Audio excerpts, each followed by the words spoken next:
6, and I'm here in Joplin, Missouri.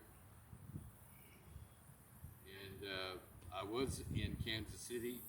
Guy gave me a ride to Joplin because the shelters were overcrowded in Kansas City.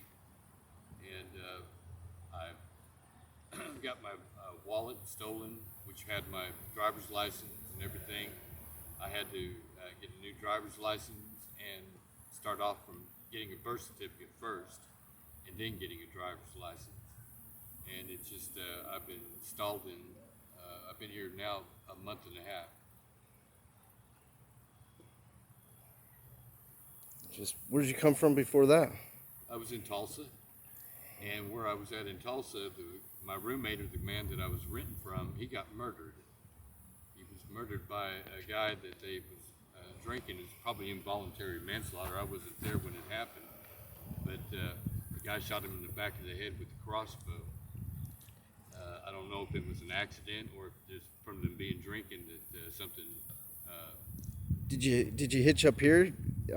Did you catch any good rides or anything like that from No, anybody? I had money. I was working, and I got on the bus and went to Kansas City. And when I got to Kansas City, they was overwhelmed with everybody in the shelters there. So I knew of this place because I had been here in Joplin before, and I figured I'd check it out before I went back to Tulsa. And so I came here, and I had to stay at one place basically until I got my ID and everything restored. Were you talking about you used to live up in the Appalachians, or your mom and dad were up there? Yeah, it's in the Appalachians. My mom and dad was born in Dalton, Georgia, and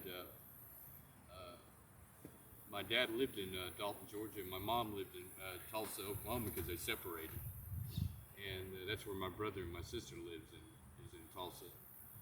But my mom passed away in 2008, and my dad passed away in 2012 in Dalton, Georgia.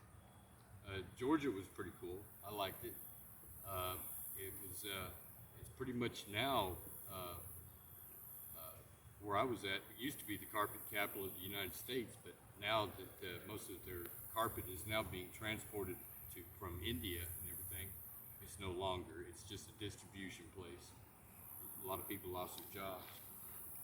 Did you meet any cool people when you were up on the Appalachian Trail before you left there? I mean, they're different people. I'm talking about the locals now. But the majority of the town, the population in the town that I was, where it was all nothing but locals, it's now about 80% Hispanic now. How about fellow travelers? Did you meet any good fellow travelers or anything? No, I never do. I learned a long time ago that if you're traveling or anything like that, it's best to go alone. Because I went with one place with a guy, and once we got there, all I could hear was I should never have brought him up there. So no, I always go alone. And you get if you're hitchhiking, you get rides quicker if you're by yourself. If you got two guys, there's less likely people to pick you up because the numbers are against people see two people and they're just automatically they think, well, one can jump me, while the other one. You usually get pretty cool rides with some pretty cool people. I got like I said, I got a guy that was from Texas that was going to Fayetteville, and I was actually wanting to go to Tulsa, but he was coming from Omaha, and he cut through Missouri, and I got a ride here to Joplin. He was a real nice guy. He was the guy that put up these windmills that conduct electricity and everything. Okay. Yeah. Well, cool, man. Thank you.